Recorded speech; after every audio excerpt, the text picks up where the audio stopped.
Oh, yeah, great. There's a bit to get through. Welcome everyone. I'm Dr. Michael Walker. I'm a member of the board of Australian Peace and Security Forum, and I work in the Justice and Peace Office of the Catholic Archdiocese of Sydney. I'd like to begin by acknowledging that we are all meeting on the lands of the traditional owners. I'm coming to you from Gadigal land in Sydney. Um, And I'd also, on this particular day, like to begin by acknowledging that we meet in the shadow of the events of Sunday night, which happened very close to where I'm sitting right now. Um, the the board of APSF issued a statement, which you probably would have received by email a couple of hours ago. But before we get underway, I'd just like us all to take a moment just a moment of silence and remembrance for those innocent victims of Sunday's violence and remember our commitment for and hope for a peaceful Australia that we're all working for.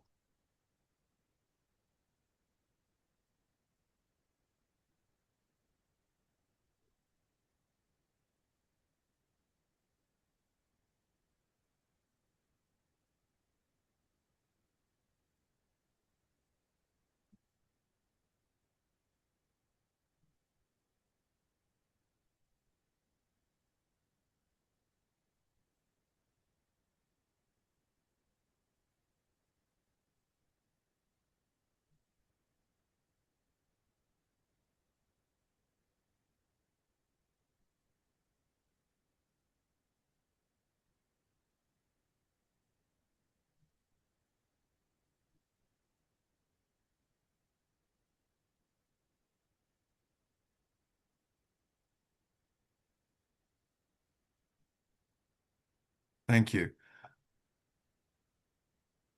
So tonight is about the fourth of our quarterly reports. Those of you who've been paying attention at home may have noticed that the Australian Peace and Security Forum has four types of security that we are focused on. We've got climate security, human security, regional security, and economic security. And our series of four quarterly reports through the course of this year have focused each time on one of those forms of security. And the last, which was released on yesterday morning, is economic security. So we have two of the authors of that report with us tonight, which is Professor Quentin Grafton and newly minted Professor Nusha Shafiabadi, who was raised to the professoriate just in the last 1 or 2 weeks. So congratulations, Nusha. Thank you.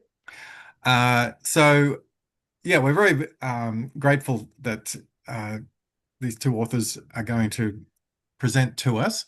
Um, so we'll have presentations, and then I'm hopeful the authors may have some comments on each other's presentations. They're going to talk about very different themes of economic security, and then we'll have general discussion in the second half of the hour. So I'll stop taking up airtime and introduce Professor Nusha is going to speak first.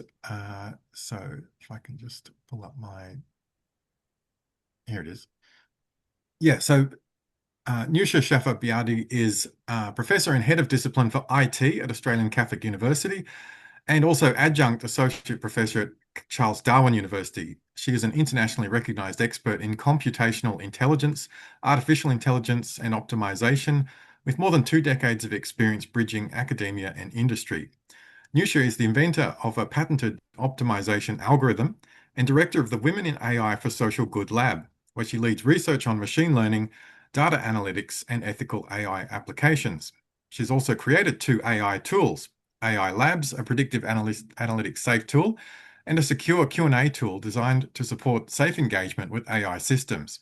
Her work focuses on aligning technological innovation with social empowerment, knowledge sovereignty, and sustainable futures, and applying AI for social good.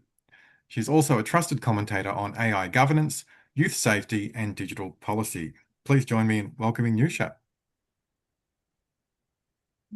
Thank you very much, Michael. If that's okay, I'm going to share my screen and share my slides.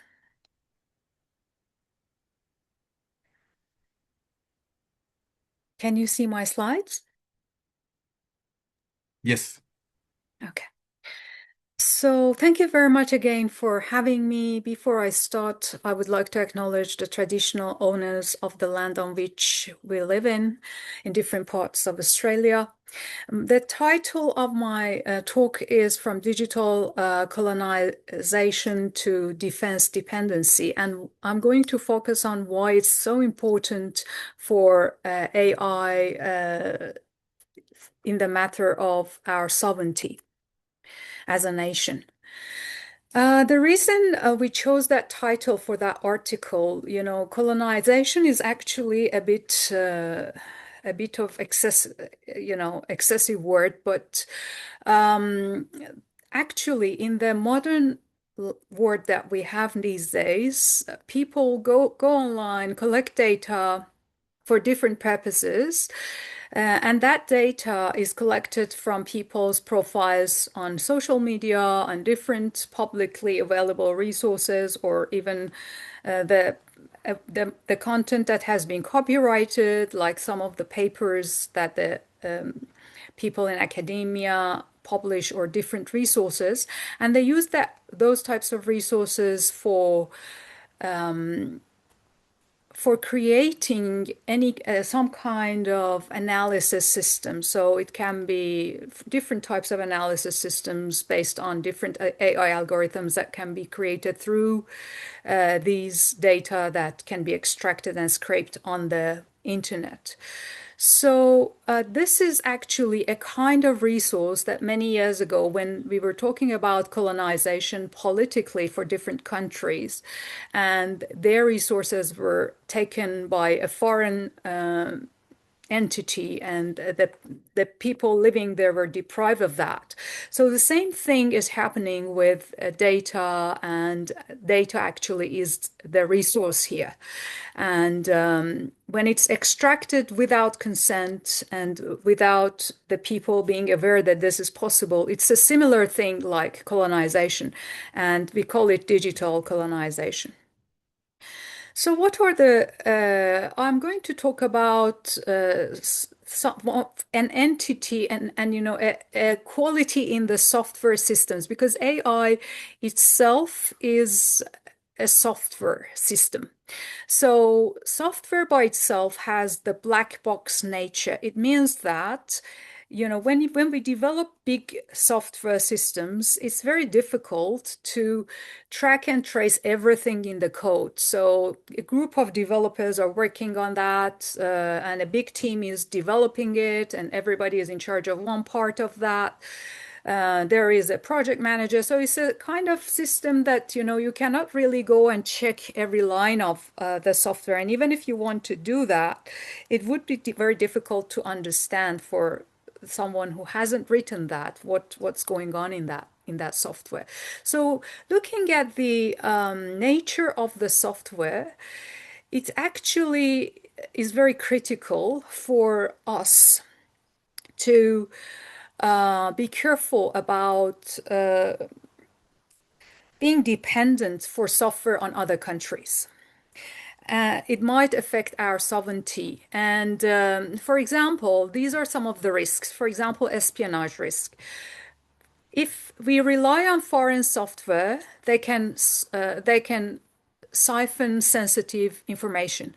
So maybe they write something that, it extracts a piece of information, and we wouldn't understand that this is happening in the software. And that is a kind of threat for the user of that software. And that user, if you're relying on foreign AI systems, it might be us.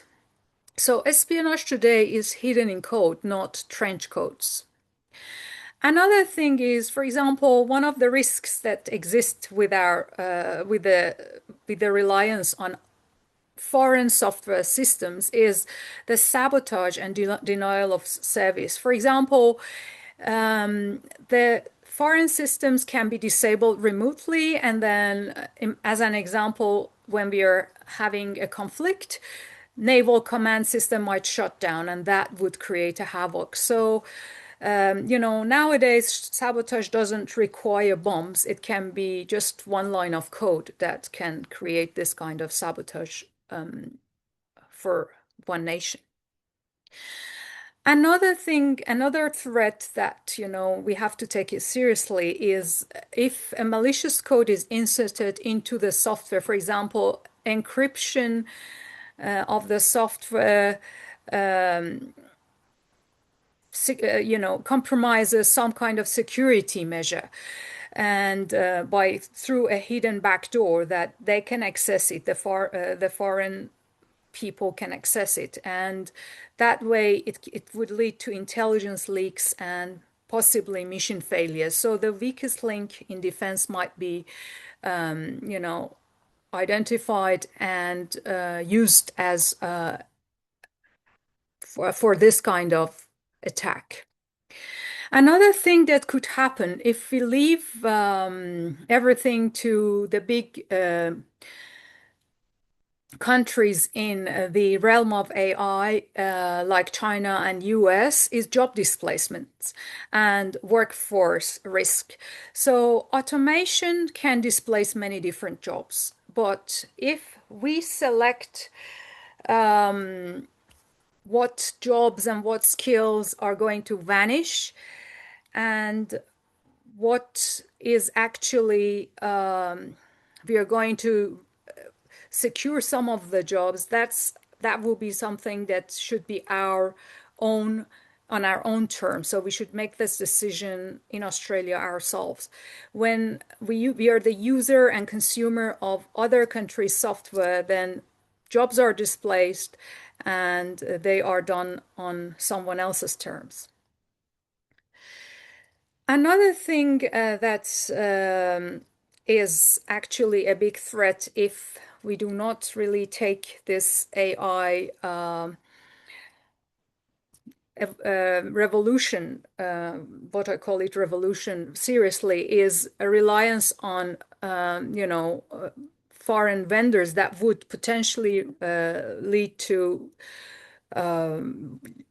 losing our sovereignty. So, for example, when we when we are storing our data on offshore cloud services, there are many things that can go wrong, and we could be impacted, and it could lead to the loss of autonomy for us. So the real danger here, when at the age of AI, the is something that we can't see. It's a slow structural dependency. And without thinking now and without strategizing now and properly coming up with strategies to place Australia in the right place and towards the right direction in the age of AI, we wouldn't be in a good place in the future. So the choice actually is not whether AI will shape our future, but whether we shape it ourselves. So that's the most important thing we should start thinking about. And that's briefly the points that I wanted to cover. Thank you. Thanks very much, Nusha. You're welcome.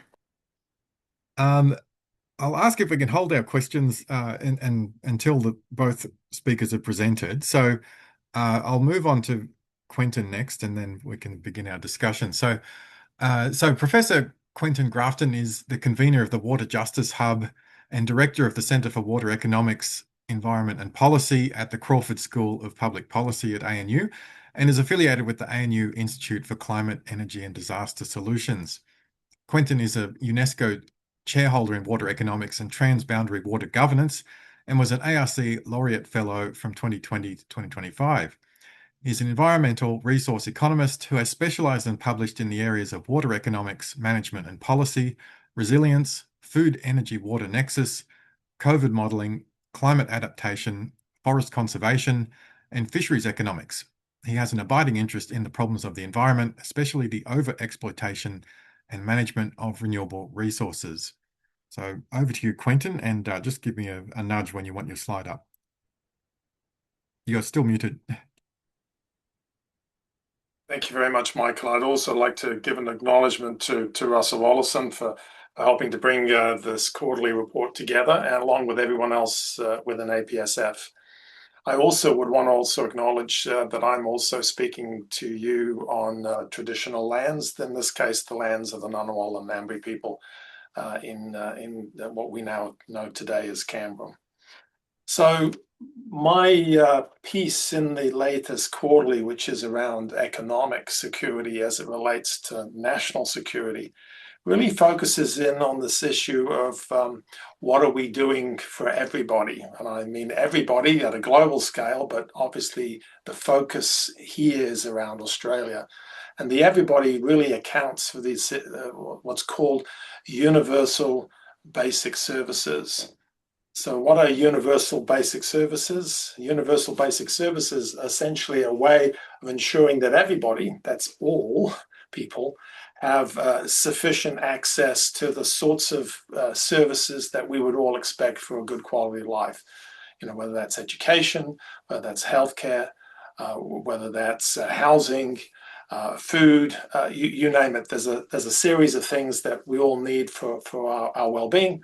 And what Universal Basic Services does is to ensure that everyone has not just a minimum amount, but a sufficient amount to be able to live to their human potential. That doesn't mean that everyone gets the same. It doesn't mean the outcomes are the same, but it ensures that everyone gets a sufficient amount. And so that's certainly a worthy goal. And certainly Australia, in terms of the nature of its economy, has moved in that direction for several decades. However, there are still hundreds of thousands of Australians, primarily in remote communities of Australia, that don't have access to drinking water that meets Australian drinking water guidelines. So we're deficient in that space, in the water space. We're deficient in some space in the context of food security, more of an access rather than availability. We're deficient in the housing space. We're certainly getting worse in the context of the education space and the divergence between public and private education. And again, that's true in the healthcare space. So we're falling down relative to the objectives that we've set ourselves. So let's just step back now from what universal basic services are and think about what it means in a national security space. So when we typically think about national security, and that wouldn't apply to the people who are in the APSF, is that it's typically some external force that's coming directed towards us if we're Australians, and we have to do something, mitigate it, respond to it, react to it to make ourselves more secure. And I guess what I'm trying to do in this article is to say, yes, those forces exist. I'm not saying they don't exist. I'm just saying that the attention directed to them, whether there be a country that we're concerned about, we want to build very expensive submarines, that sort of attention is not being directed to the issues around what we're doing for our fellow Australians. And so why does that matter? Well, we don't have to go back very far. We go back to the last century before the Second World War to see what happened in the Great Depression. A series of economic events happened in the 1930s, beginning in 1929 and then continuing in the 1930s, that ultimately led to a series of states becoming fascist states. They didn't just become fascist states out of nothing. They became fascist states because millions of people in those locations were suffering. They didn't have access to the universal basic services. And there were all sorts of other historical events we can talk to.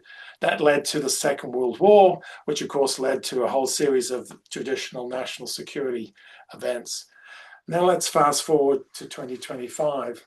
And what we're seeing is what have been called in the past the beacons of democracy. So countries that have traditionally been identified as having long democratic traditions. I would highlight the United Kingdom. I would highlight France. I would highlight the United States of America. All those countries are facing a whole series of democratic challenges. Obviously, the most challenging one from an outsider perspective would be the United States. And indeed, a recent survey of political scientists, several hundred of them in the United States, American political scientists, identified that there was an extraordinary and serious threat to democracy happening right now in the United States of America. Yet, at the same time, the USA is by far the most dominant military power in the world, and has been for many decades. So there's this disconnect on national security, and then what's happening in the context of the democracy space, and in particular, what's happening to Americans on a low levels of income.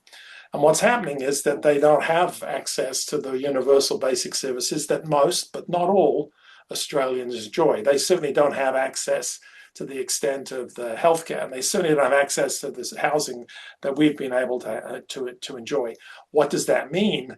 Well, it means that if they don't have a stake in the society, if they're not being delivered, it's not being delivered for them in the context of the American dream, then someone can arrive, promise X, Y, and Z, say it in particular ways, and as a populist can become elected the president of the United States of America, not just once, but twice.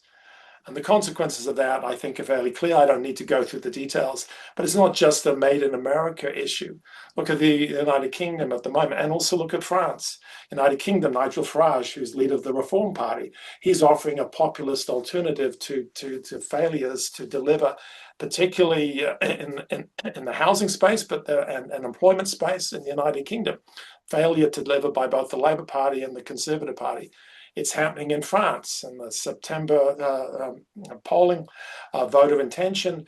The Rassemblement National of France, which is the successor to the National Front, now is also polling at 34% of vote of intention. So these beacons, or former beacons of democracy, are already in an edge, a knife edge, I would call it, in terms of flipping into a populist type of regime that offers promises but doesn't offer the deliverables.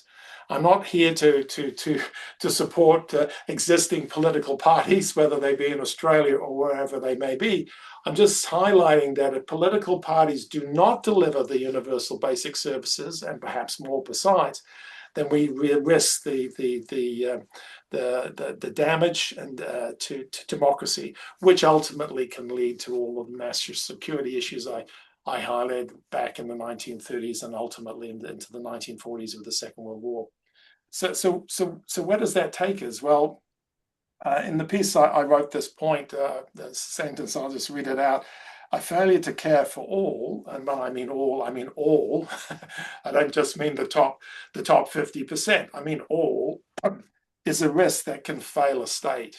And I think that's the direction in some countries that we would never have dreamed of 10 years ago are moving into failed states.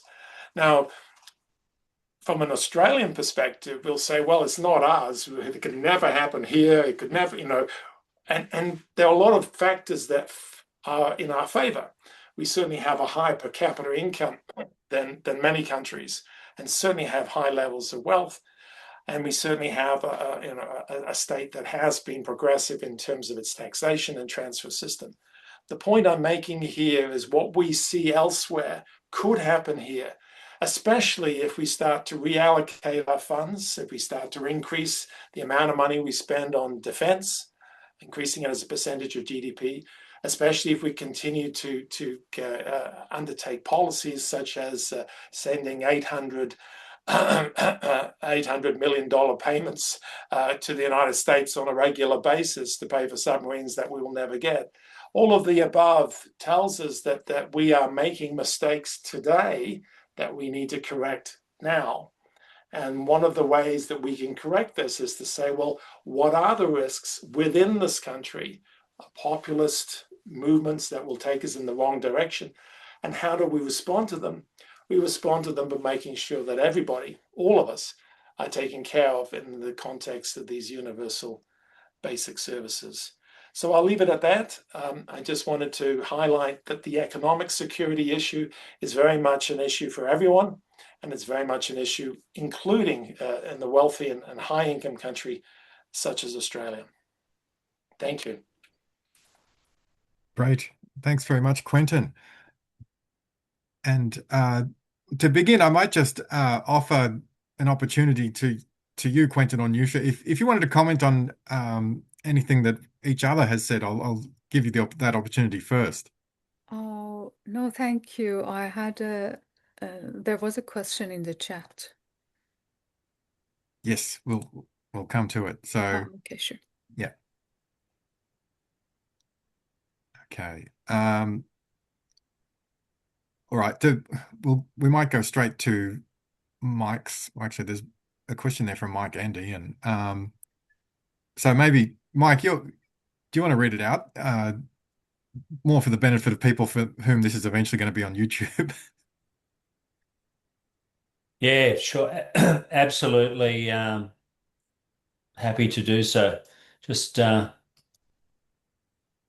yeah, so I am a person, Nusha, no, really great presentation. Thank you very much. Welcome. And very informative. I was going to say it after hearing one of the Boyer lectures this year on AI, which was also very good. I think, you know, she was saying different things, but similar things in a way. So I mean, I think it was Amelia Lester or someone. Anyway, I don't know her personally, but it was a very powerful presentation she gave, as was yours. Um, I guess my question is, yes, if this is happening, how can we really, we being Australia, assure guardrails are in place that protects our sovereignty, and or have we already conceded sovereignty and the US has already captured us? Well, I would say it's not too late to come up with some measures in order for us to protect our sovereignty. But in order to do that, we have to invest a lot in the area of technology and technological advancement. For example, even this is not just for software production, this is also for hardware production. If you look at China, we export a lot of metals to China, and they use that in order to produce chips and those kinds of things. So I believe we should think about becoming a nation that is the producer of both software and hardware. But it might be easier to start with software. Okay. And what about the second part? How far have we gone down the line of already being captured, do you think? Currently, if you look at all those big tech companies, Yeah. majority of them are not Australian. And that is actually, although they have headquarters or branches in Australia, but they're not Australian.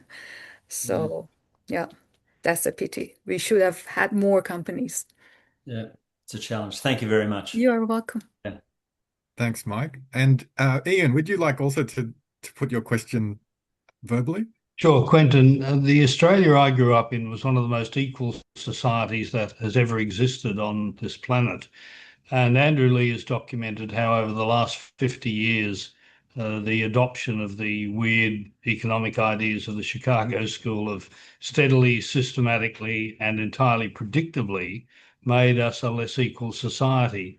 Do you see any prospect of restoring what you could call a civilized economics that's committed to the goal in the National Strategy for Ecologically Sustainable Development of equity within and between generations? Well, it's a question of political will, and the political will can only happen if people insist that it happens at the voter box, but also in the context of deliberative democracy. I think we have to say, I think we have to agree, and we do, that, and I don't want to paint a complete generalization, but politicians are much more influenced by people of power and people of influence than they are by the general voter. That comes in all sorts of shapes and sizes. We see it in terms of the gambling lobby and how successful it has been with the current federal Labor government. We see it in multiple spaces in terms of AUKUS, for example. So there's no question that there are particular interests that are being able to get heard, get listened to, and get their way. And that has applied in a number of dimensions over decades, also in the context of changing the tax systems, changing how wealth is taxed for a number of reasons and justifications. The bottom line is that we have become much more unequal in the context of wealth, and that's often around the housing stock. But also in income, not as bad in the context of wealth in Australia, but income as well. We do have a tax and transfer system that does work, but not as effectively as I think it needs to work. And of course, if you go beyond Australia, and there are global studies that have come out recently. There's a study by a group of people like Piketty and Stiglitz, and among others, on global inequality, both wealth and income. They show that it's happening at a global scale, and it's happened over decades. So this gets back to the point I'm making. When people talk about how to respond to inequality, a couple of approaches. One is a universal basic income.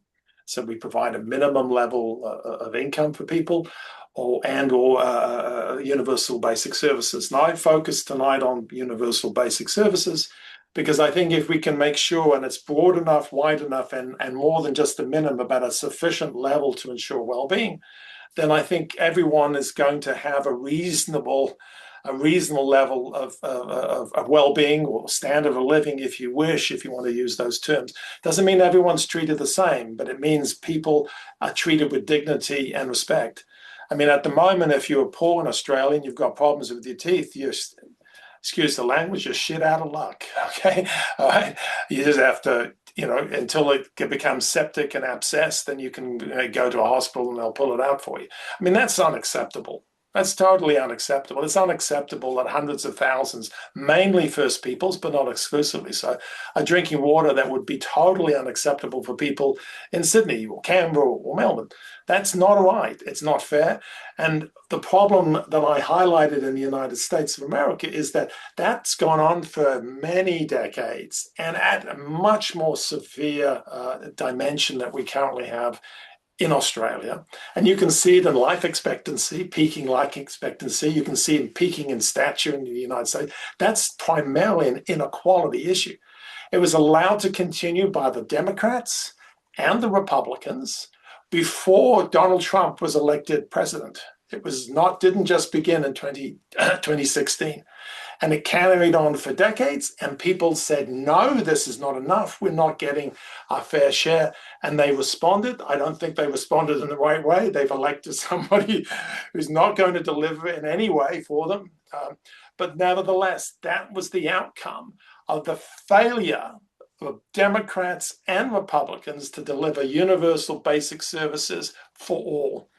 We're not in that same space, but we're on that track. The direction is not good for us in Australia. We need to turn the direction around, make a difference for every Australian, every person living in Australia. And until and unless we do that, we face the risks of what is happening elsewhere. It could happen in its own way, in a different way, an Australian way, no doubt, for us here. Great. A question from John Fowl. John, do you want to put your question directly? Or? I'll try. I don't know how good my sound is, but if you can hear me, I'll proceed. Thanks very much. This is actually my first event this year. I've only joined this year, and it's great to see you all. Wonderful speakers, and I do have questions for both speakers. For Miyusha, my question is: you talked about that we need to be proactive in this space. And John spoke earlier about what a lot of people would argue is we're already beholden to the United States in so many ways, particularly in the area of military hardware and software platforms. And that doesn't seem to be even close to being turned around. So in your experience and your research, I would ask, what signs can we look at with optimism that there's actually people thinking about this and willing to sort of invest and argue the point? And for Quentin, great talk. And I can certainly sympathize with that broader conception of security and what security means, looking at things like human security um, as a really useful and powerful policy tool that we might use to understand the way politics works. However, and this comes from my thesis, I've done a PhD and it's under examination, but conventional security still has a lot of political power in the Australian context, and that is epitomized by the huge investment in the nuclear submarines. And to turn away from that, which, we can make the arguments and perhaps a lot of people in the room would agree. However, it would come at a huge political cost and require a huge amount of political will to even get that going. And it would be seized upon by current political opposition. So how do we as a political community communicate, right, and persuade our peers within the political community of that necessary broader conception of what security means and the fact that inequality is a source of insecurity from a political system point of view? So how do we make that case persuasively? Look, I think it's a question of us collectively, a large number of us or a large proportion of us doing so. It's not a question that the politicians don't understand what I just said to you. Okay. Okay. I think Richard Marles gets it. I think Anthony Albanese would get it. Okay. The question is, that's not the priority. That's the key. It's not a priority. Why is it not a priority? Because they are listening, they're choosing to act, to support or prioritize particular interests. There's no other way to explain why, we're having AUKUS. I mean, it's just nonsensical in every dimension, and it's been well written and talked about by APSF.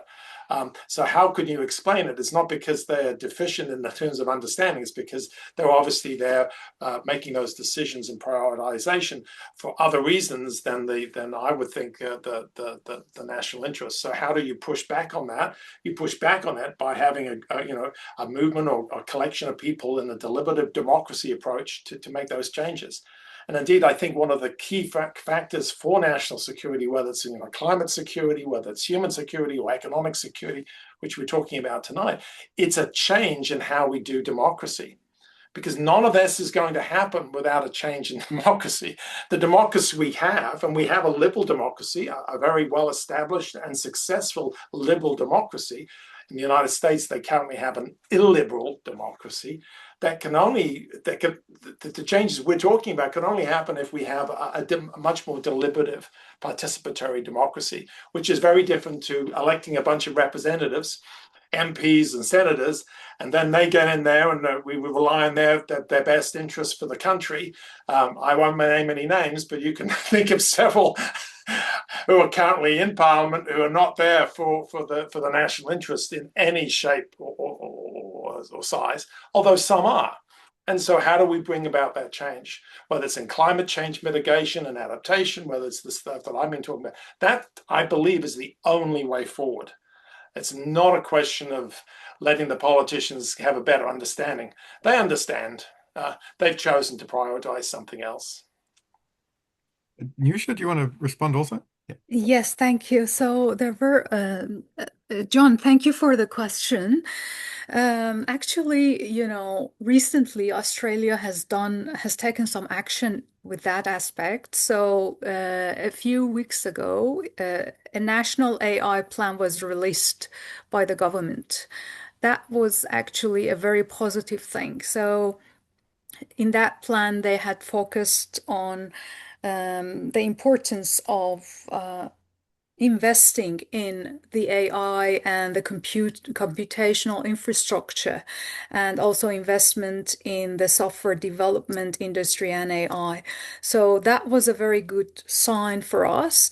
However, when the reason that I say it's very important for us to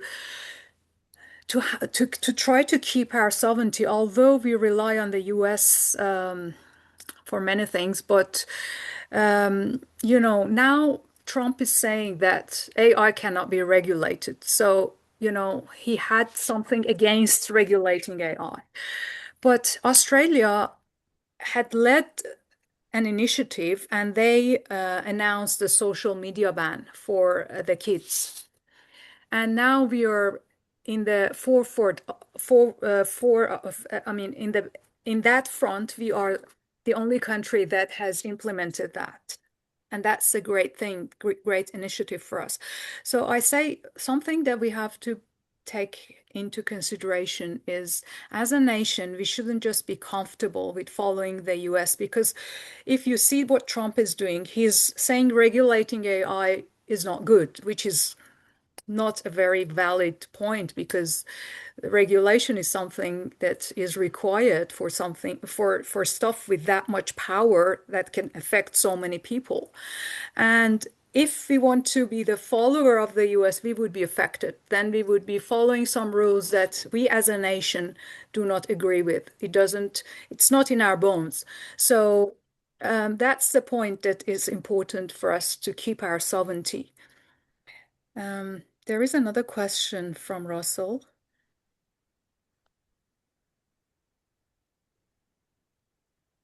Do you want me to answer that? Yeah, I was actually thinking you sort of covered it in your remarks just then, but if Yeah, I thought you want you'd to, covered it too, Oh, okay, Nisha. okay.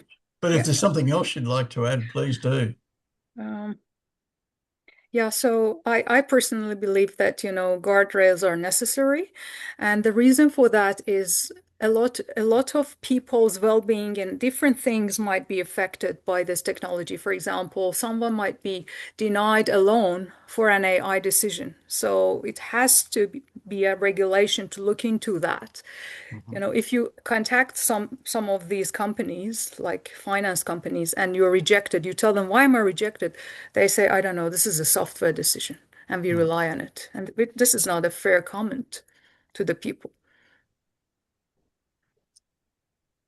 so still a way to go in Yes. developing those rules. Yeah.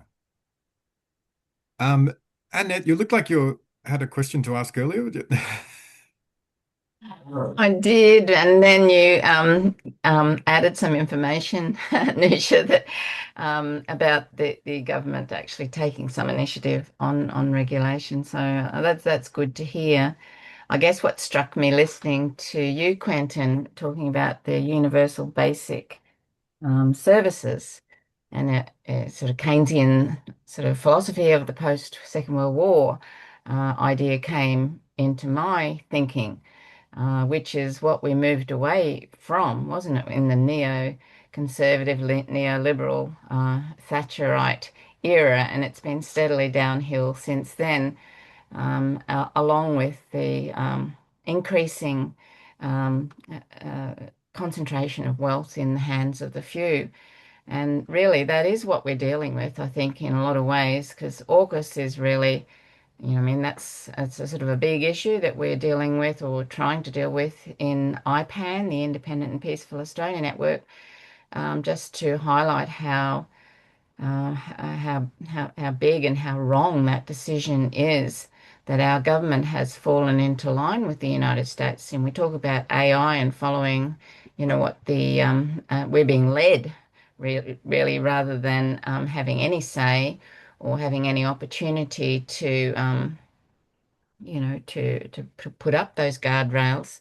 But the same thing seems to be happening with our ability, a willingness to fall into line with the United States' apparent preparation for war against China.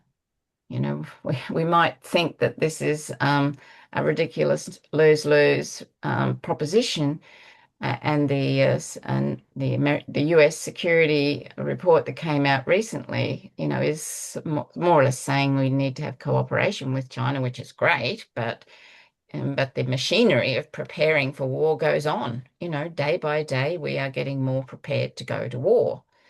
So how we raise that with the broader public, I guess, is our challenge, to put enough pressure to see a change in the politics of governing in this country. Yeah. Yeah. Well, it's a huge challenge. It's a big challenge for Australia. It's probably almost impossible in some countries. well, at least for the foreseeable future.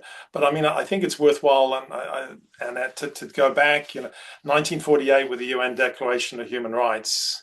And where did that come from? Well, it actually came from Eleanor Roosevelt and others, and Republicans. We're talking the 1940s here, and Democrats, because Eleanor Roosevelt was the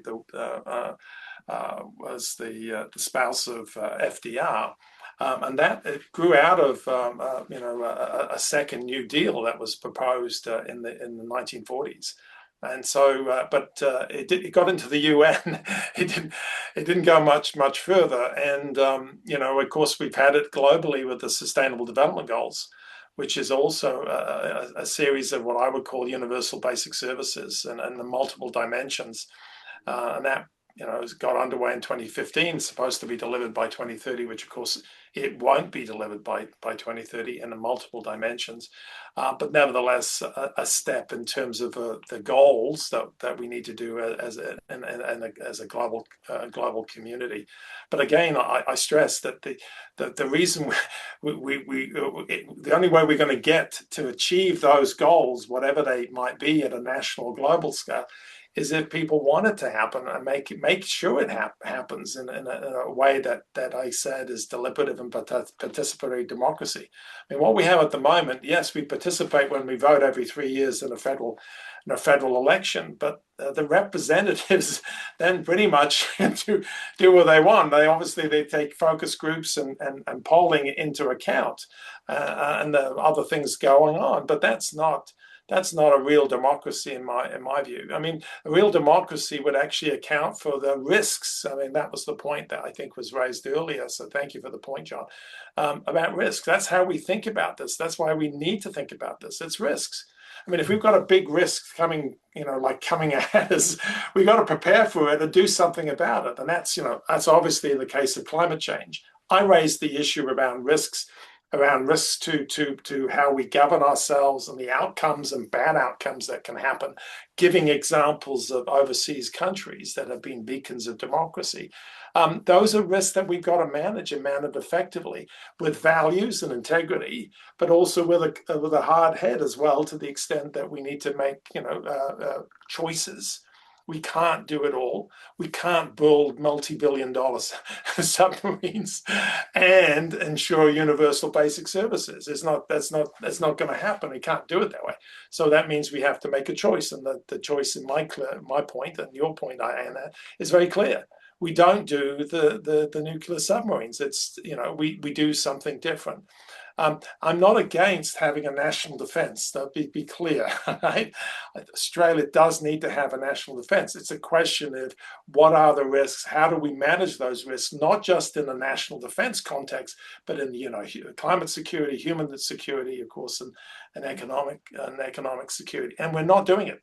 We're failing. We've got a failing rate at the moment, and if we continue to fail, in the years to come, we will suffer very large consequences because of it.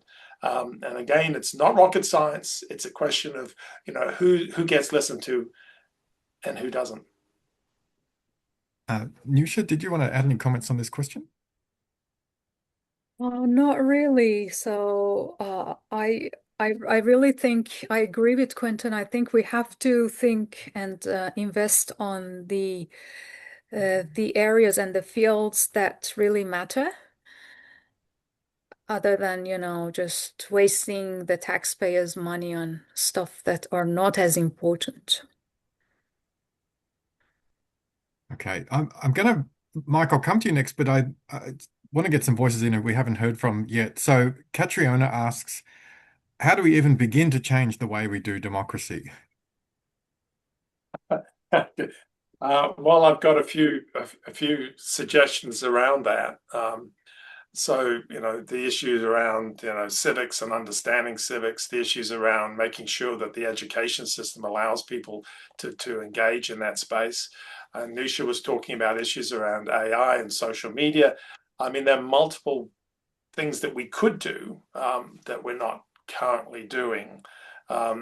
I don't think there's a magic bullet. I think there's multiple things that have to be done. I mean, one of the things we have in Australia with a federated states, so we can do some experimentation, or we can experiment in Victoria or experiment in Queensland or wherever, and do different things to see how that operates. And so, look, I'm not completely down. I'm not completely negative. I do think it's a really big challenge.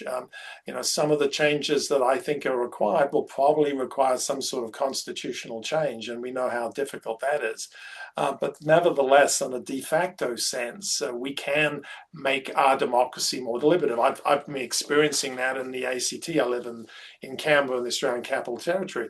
We have an independent senator that has engaged in a deliberative democracy with real town halls, authentic participation, listening to people, and then bringing those views into the parliament. And so those opportunities exist, not just in the ACT, they exist across the country. And I think we need to build on that momentum. It won't be easy, but I see that as the only path forward for us. Great. So, Mike. Yeah. Thanks, Quentin. Thanks, Michael, and thanks, Quentin and Nusha. Yeah, just picking up on what was said earlier, we're on the military side, we're clearly no longer into deterrence, we're into escalation, the way we're going.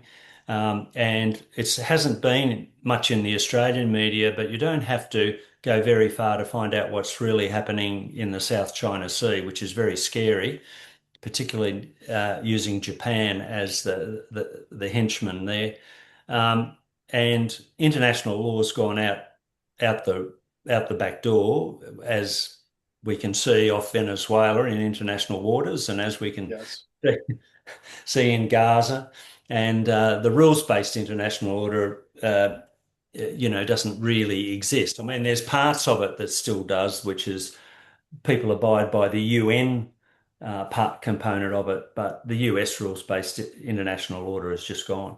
But the question I really had was because America is sort of so predominant, and we clearly have two major systems now operating in the world, and they're increasingly diverging, I think. The one that I would say, the BRIC, to put it broadly, the BRIC system, but it's largely China behind it all, and, Belt and Road and all the rest of it. And then you've got the American system, which is an antiquated system. Now, I'm not a financier or an economist, but it seems to me that America is what it is because of the US dollar and the preponderance of the US dollar.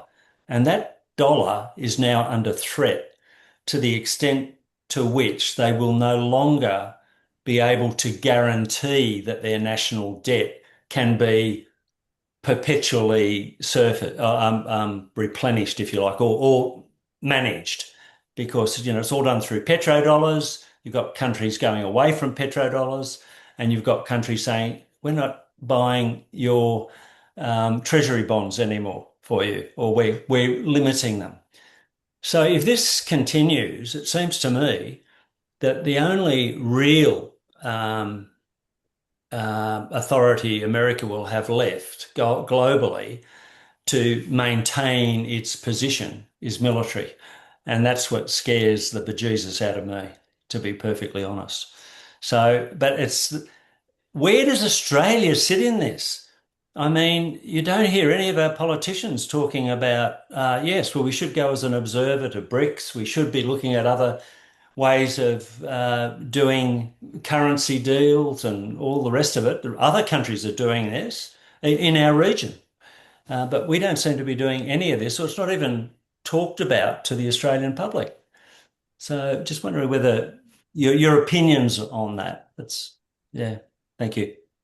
Look, you covered a lot of territory, Mike, and I'm in broad agreement. Look, the US economy is going to continue to be a dominant world power in the economic as well as the military sense for decades to come. I have no doubt about that, but it will be different. As you highlighted, the rules-based order, which was trumpeted by the United States and before that the United Kingdom in the sense of free trade, for example, that is absolutely dead from a global perspective. And so we know, and you highlighted some actions that the United States is currently doing. And the United States is not alone in acting unilaterally to secure its interests. This is par for the course for large countries, military-based countries, in the sense that they have large militaries. We see it in Russia and Ukraine. We see it in the United States and Venezuela at the moment. But the losers, of course, of all the rest of us, whether Venezuela, which you're really going to get a punch in the nose, or countries like ourselves. We're not about to be invaded by any country, but we're all losers, because if the rules of international order, which we stood by, and whether it's trade or whatever it might be, do no longer exist, what do we rely on? Well, we have to rely on ourselves, essentially. But what we're doing as a country with our leadership is saying, oh no, let's double down. So we've got the really bad set of cards, but we're going to put even more money on these set of cards that are a crappy set of cards. I mean, this is, not that I'm a gambler, but I mean, that's the worst play you can make. But that's exactly what we're doing. Oh, shit. The US is really going to, let's make sure we're close as it possible to the US. So whatever goes down, we've got our big buddy there for us. I mean, it's just nonsensical. It doesn't make sense from an historical perspective. It doesn't make sense from the current perspective of what's going on in the world. We have to rethink our strategy. We have to say, yes, we have to have a defense forces in Australia. Of course we do. But we also have to focus in on a whole series of risks which we're not focusing in on. We need to redirect and reallocate funds to make sure that we do the best that we can in the world that is increasingly dangerous for us, and indeed all countries, especially those that aren't the big military countries. And so, that's the way to go. Economic security, human security, climate security, all of those are the big issues that we have to face. We're not facing, we're failing. No question, it's a failing grade for us. And we're even failing in the national defense. I'm not a military expert like you are, but I mean, it's obvious to me that AUKUS is a failure. Yet we're doing AUKUS as well. So we're failing on the national defense. I mean, it's a fail, and fail. I mean, it's tragic for us. We've got a lot to. Anyway, that's perhaps enough said, and I'll leave Nisha to talk it through. But yes, I think we've got a lot of wasted opportunities, and we can't waste them any longer. We need to actually grab the opportunities that are available to us. Another 10 years of this slow motion thinking, we'll be in a much worse shape than we are today. Thanks, Quentin. So, Nusha, particularly on the point there about engaging with other countries, I wonder if you had some thoughts to Mike's question. Well, I'm not an economist or a politician, so unfortunately, I wouldn't be in a good position to comment on this. But when I studied history, and I studied history of the US, I was thinking with myself that one of the reasons that the US grew that much was because they invested in knowledge. And if you recall, they got all the good scientists from Europe, from Germany. They had Einstein and, different people. So, knowledge is really power, and we should really invest properly on that. That's my personal belief, that just bringing some people with a PhD from some other countries with, that coming here, they do not assimilate, is not really investing in knowledge. We have to really consider strategies to invest in real knowledge, and that's one way towards getting our sovereignty and independence. And this can be an opportunity for us when US is doing so badly. We can grow, Thanks. And I might just add, apparently Australia, I don't know if this is still true, but for a long time, Australia was the only country in the world that had net migration from the United States. In other words, more Americans move here than Australians move there. We're the only country that's true of. We are at time, and I just have to get in a quick thank you everyone for your questions, and thank you again to our presenters. I just have to get in a quick plug for the rest of the report. You've just got a sample tonight with summaries of two of the chapters, but please download and read the full report. There's how many chapters are there? I think there's about 8. Six chapters.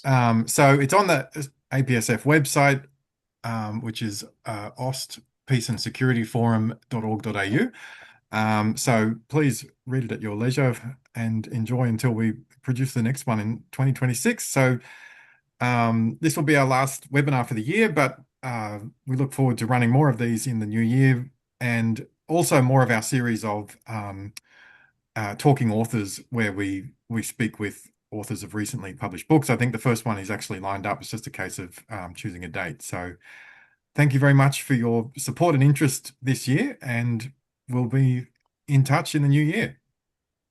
Thanks, Mike. Thank you, Nisha. Thank you. Thank you so much for having us. Thank you. Yeah, thank you very much. Thank you.